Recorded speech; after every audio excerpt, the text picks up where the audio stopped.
If you have a sales team or a business development team, you still need a robust marketing plan in place. Many business owners and executives that I talk to think that they just need a sales team or they need marketing. But the reality is that you need both to really grow a business. So in this episode, I'm going to walk you through how marketing tactics and business development teams are two sides of the same coin. They're not competing with each other, and you really need both to maximize your business growth.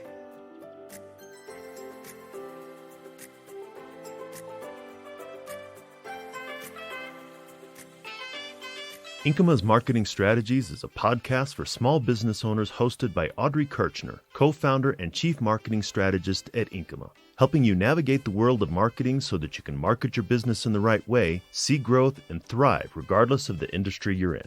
To learn more about Inkyma and what we do, ask a question, or schedule a marketing evaluation, go to the website inkyma.com. That's INKYMA.com. Listen to the show on your podcast player of choice, the Inkyma website, or the Inkyma YouTube channel. Just search for Inkyma Marketing Strategies and you'll find what you need.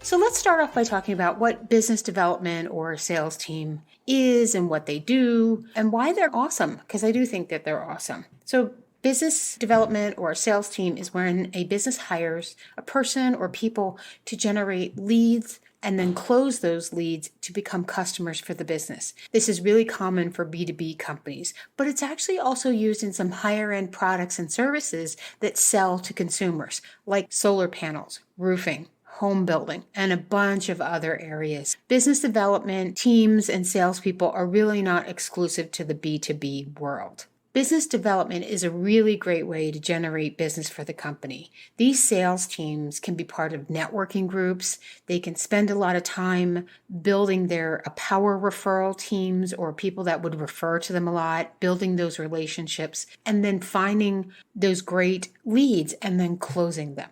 Not only can they work to reach new customers, but they can service existing customers as well and get those customers to actually buy more. If you didn't listen to episodes 30 or 31, where I talk about the importance of revenue coming from existing customers, go back and listen to those episodes and you'll understand why this is super important for steady and ongoing business growth. So having a sales or a business development team, it's great. It's awesome. They can bring in new business, but wouldn't it be even better if you could get them to generate even more business just by creating marketing campaigns and tactics that actually support them and what they do and also push leads their way? That would be cool, wouldn't it? And this is where marketing becomes a support service or works symbiotically with business development and how they can work hand in hand.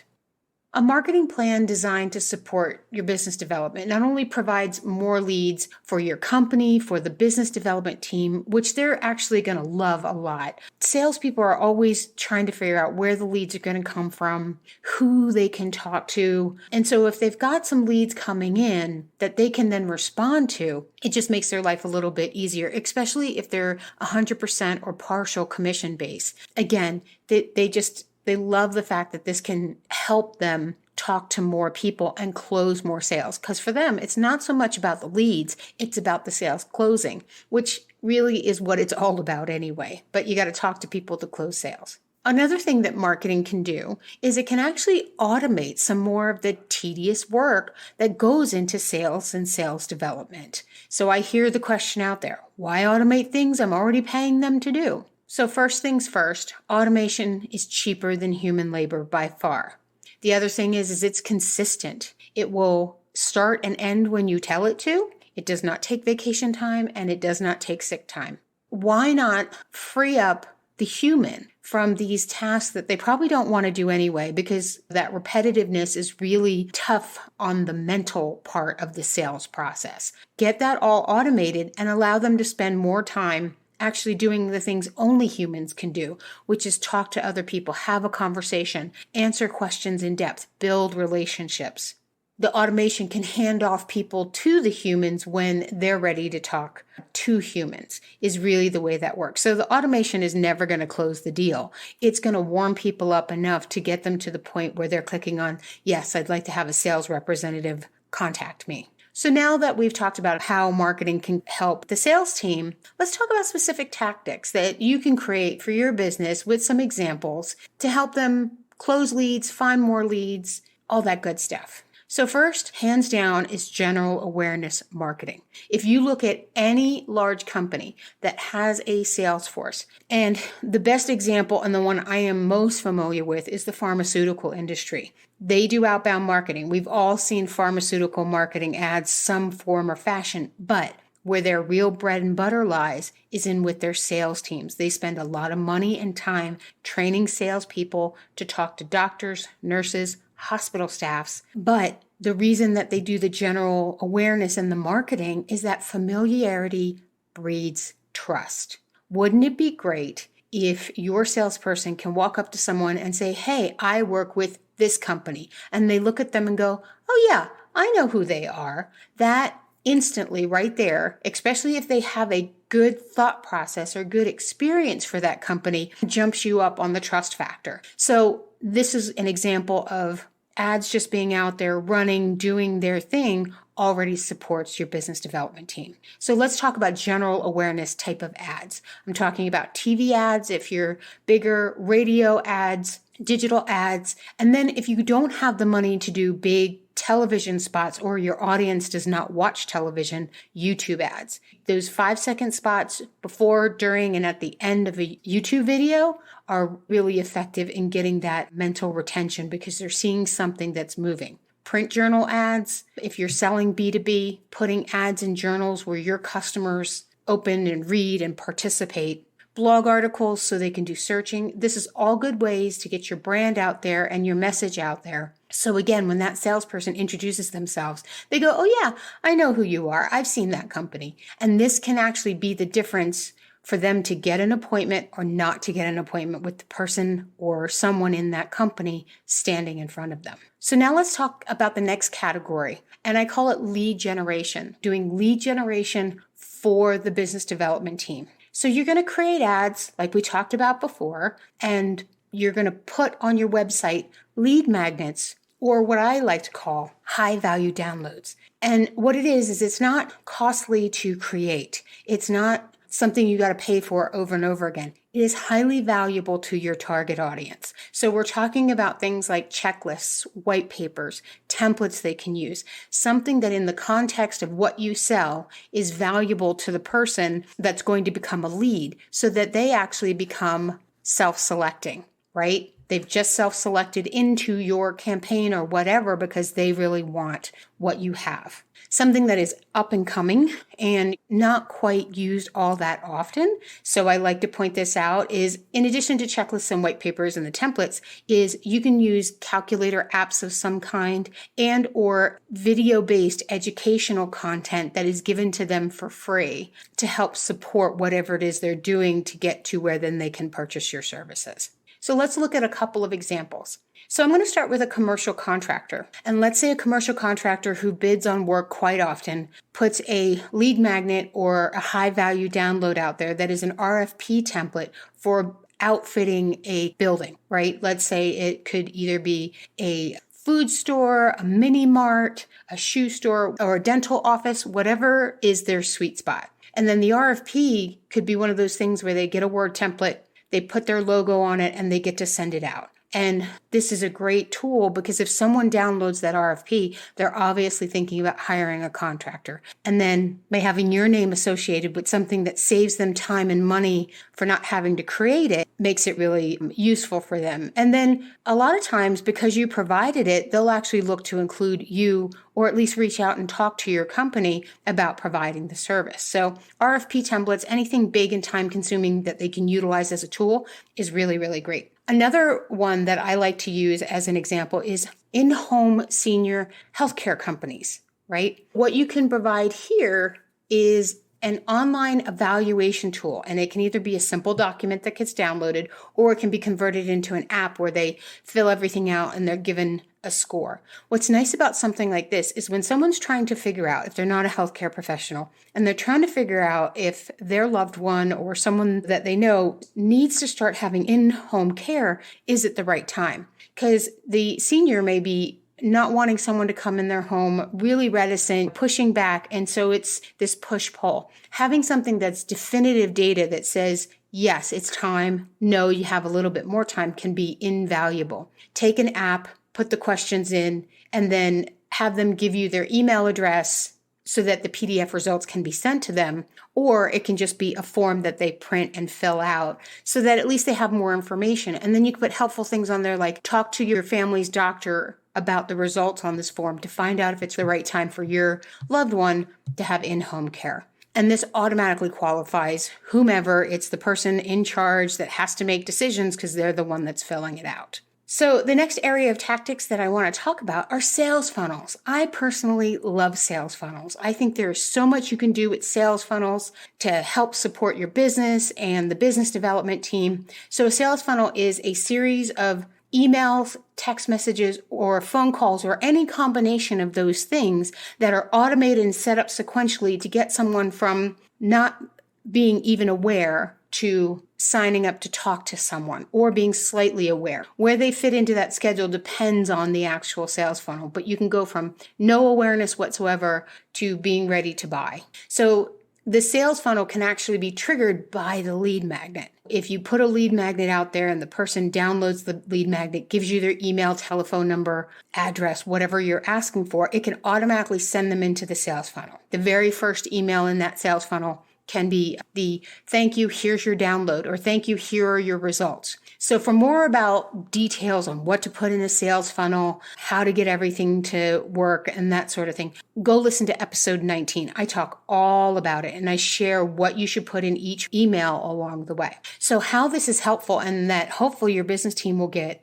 really excited is that when a biz dev person makes contact with someone, they probably struggle or they have to create a formula of following up without constantly asking, are you ready to do business with me? They need to do other things. Be helpful, provide educational material, answer questions. And so that's really what the sales funnel is going to do. So in an example is 6 to 8 emails with different messages designed to get them to take different actions. You can give them educational pieces along the way. You can show them testimonials or even better, video testimonials from existing customers for social proof. You can answer commonly asked questions or handle objections without them even having to object, and then also help shift that paradigm for them. And this is all automated, and each one will have a call to action where it can either be monitored by the salesperson or the person can click a button to have a salesperson call them. Like just a button that says, yes, call me, and then a notification gets sent out to the salesperson to then generate the call. And then they don't have to do all that work and follow up. They can go out, be talking to other people while we're warming these people up in the email, the sales funnel queue. You can also throw some other things in there like text messages, like you can send an email and then a day later and say, hey, did you get our email? If not, click here because I sent you some really great educational information. So that's how the two can work together. Let's go through an example. Let's say you're an IT support company and you have 2 different lines of services. You do system installations, you put in computer, you put in wiring, you put in servers, and then you also provide ongoing support for your own equipment or for someone else's. So a company has all this equipment and they need to have someone come in and support it, do upgrades, updates, all that good stuff. So in this scenario, you actually should have 2 different sales funnels with 2 different lead magnets. So for system installation, an RFP template to hire and then something in there also to evaluate the right company would be a great high value download. Then you could put those folks that actually say, yes, I want this download. Here's my email. You can send them a series of 7 emails that talk to them about how to hire the right company, the type of things they should be looking for, send them testimonials from your existing customers, handle objections, and then anywhere along the way, always have call to action buttons, not just language, but buttons to where, hey, click here and we will have one of our experts call you to answer any questions you may have. So on the ongoing support side, what might be really great there for a lead magnet is actually a calculator to help them evaluate the cost of migrating their existing system to a new support company. Because that's usually the hard part or the sticking point, is there's a cost associated with it and there's time going from one company to another. And so in this hypothetical calendar, they can put in total number of employees, total units, type of things that need to be in the support system, and at least get a general range. If you're not comfortable putting a number in there, totally fine, but put a range. It's going to take you X number of weeks or months to migrate, and then the cost of migration is going to be this. And then contact us to learn to get actual numbers. Our experts would be willing to talk to you. But if they don't click on something there in that first email, send them through a similar type of funnel.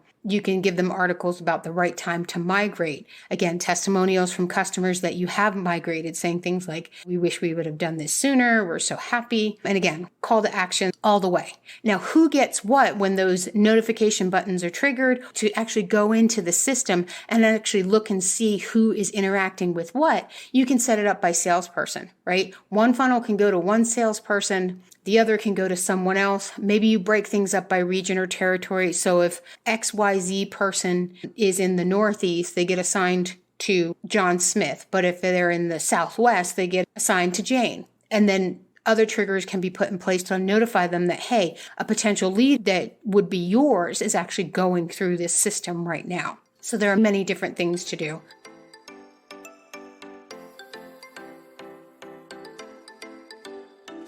You're listening to Marketing Strategies, and I'm Audrey Kirshner, and we're talking about how marketing tactics can help your sales team thrive and bring in more business.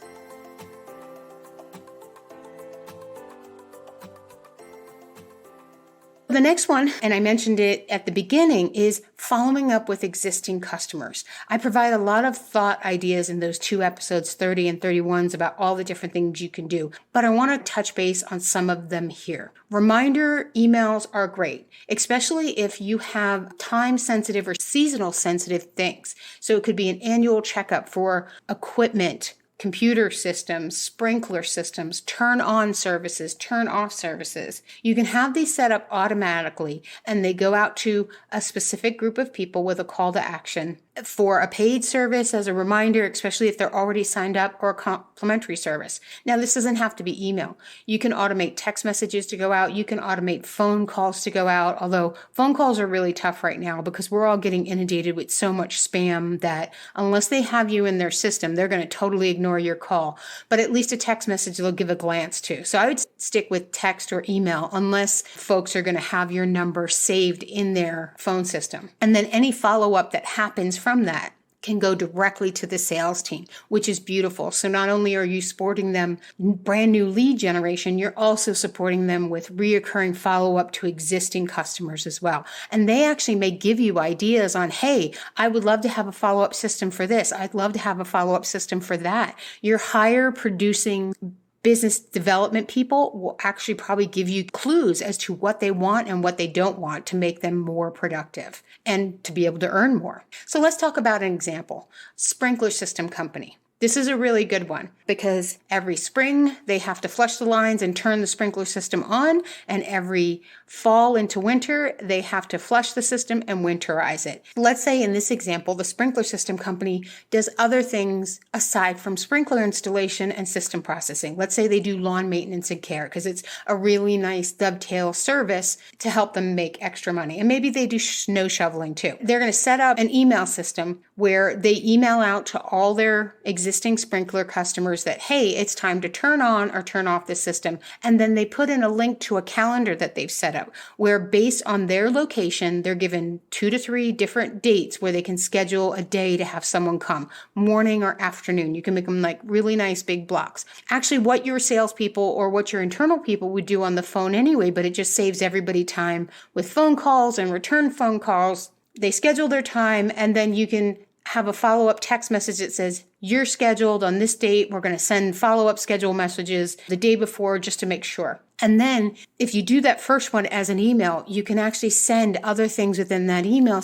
It's time to schedule your sprinkler, but we also wanted to let you know that we have lawn care services. Are you interested in hearing more about our lawn care services? Click here. Our lawn care specialist will give you a call. So it's allowing you to upsell while you're trying to schedule the maintenance that they've already set up for. And then the turn off email could have things in there about snow removal, if that's big in your area, or other winter specific things. Maybe it's fertilizing in the winter. So that's a really great way to just boost your revenue, get more people into the schedule, get them on the calendar without having your team have to do all this follow-up work versus just going out and doing the work. And then anybody who's interested in those things, the sales team can follow up on as well. And then one of the last areas, which I think are a little bit underrated, is holiday greetings and birthday cards. So if you're going to the trouble to set up marketing and automation and doing all of this stuff, and you happen to collect, for whatever reason, birth dates from your clients, send out the cards. And you may be doing it anyway, but rather than having someone in your office or the sales team do their own cards, I'm sure they buy a box, and because I've received tons of them every year and I do appreciate them, but I'm like, man, they got to go through and they got to sign all of these. That can be automated as a marketing tactic and tool. You can do, if you like doing digital cards, you could do that through your CRM system like MailChimp or Constant Contact and have that all sent out. If you like doing physical cards, there are systems out there like Mailbox Power that will actually customize your card, put all the signatures in there, and send it to whom you want. And the wonderful thing is that everybody can get a holiday greeting card. And then if you have birthdays, those can go out based on the person's birth date that's sitting in the system. What a nice surprise that would be. But you can send gifts too. So here's an example. Let's say you're a roofing company and every year you send holiday cards out to all of your clients from the last 15 years because you know at some point they're going to need a roof again and you want to stay top of mind. You could do this two ways. Anybody that you did a roof for this year, you can send them a small gift. Or based on the database of when you did the roof, if it's 10 or 12 years old, you send them a gift, getting them primed to get their roof redone again. So each one can be set up and signed from their salesperson too. You can have multiple queues set up, regardless if it's a physical product being sent out or a digital one. And again, it keeps them focused on the task of the follow-up. Like if someone calls them and says, thanks for the card, that's where you want the human being to interact and go, oh, you're welcome. Did you get the gift? Because they can look in the database to see who got the gift plus the card. And then it stays top of mind. These have amazing sticky quality to them. It's so simple, but they're really, really effective because you get a warm and fuzzy when you open the card. And then because your branding and logo are on that, hopefully it's on there, that feeling just gets translated to the company, especially if they had a great interaction when they did use your service. Hopefully, I have convinced you that regardless if you're doing marketing or you're doing business development, you need marketing if you're doing business development just to keep things earning as much as possible to maximize it. So now I want to talk to you about taking action because this information, it's all well and good, but if you're not taking action, then it's not going to do you any good. So the first thing, and if you've listened to any of my podcasts, I always start here, know your goals for your business. What type of growth are you trying to achieve? In what product category? Don't put together a whole marketing plan for an area you don't have a great sales rep in or someone you're getting ready to replace or anything like that. Really think this through.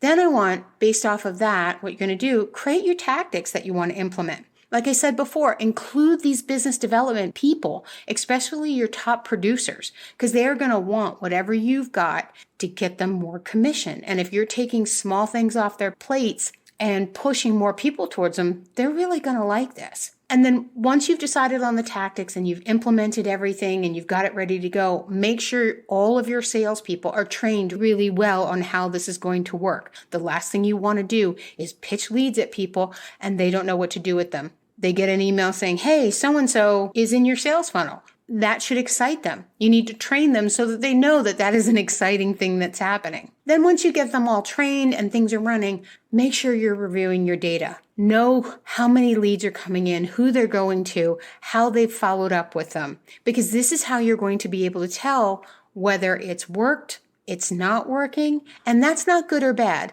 Working, not working, not good or bad. It's okay. If this is working, great. How do I do more of it? If this isn't working, how do I adjust it, fix it, change it, figure out why it's not so that I get it to work? And then once you've got things moving well, you don't stop looking at your data because things change. The environment changes. Society changes. If COVID has taught us nothing, it tells us that society will dictate change, and we as business owners and executives have to react to those, not only with our product and service, but how we talk about our product and service. So a final thought that I have for you is that this is an advanced concept, but many companies that do use business development and sales teams, you're already in the advanced concept world, right? Having a business development team is not easy. So you're already into advanced selling methods. So since you've already invested your time and money into developing a sales team, hire a marketing agency to do your marketing strategy, to help you decide on tactics and have them implement them for you. It's going to get done quicker and sooner so that you can see the results even faster. Here at Inkyma, we like to give back to the business community. I provide a free 45-minute marketing consultation to any business owner or executive at a company, regardless if you're looking for a marketing company or not. Maybe you just want to talk about business development. I'm totally okay with that. Just go to Inkyma.com, that's INKYMA.com, and click on the upper right-hand corner. There's a schedule a marketing evaluation button. Pick your time, and we are on the calendar to talk about whatever you want to talk about. Maybe you just have a quick question and you just want an email answer. No worries. Scroll all the way to the bottom of any page, fill out the contact form, and actually I will personally get back to you. I hope you found this helpful, inspiring, educational. If so, please share it. I'm sure there's other business owners out there that have the same questions you do. The whole purpose of this podcast is to educate business owners and help each other grow and thrive in the business community. Thanks so much for listening, and have an amazing day.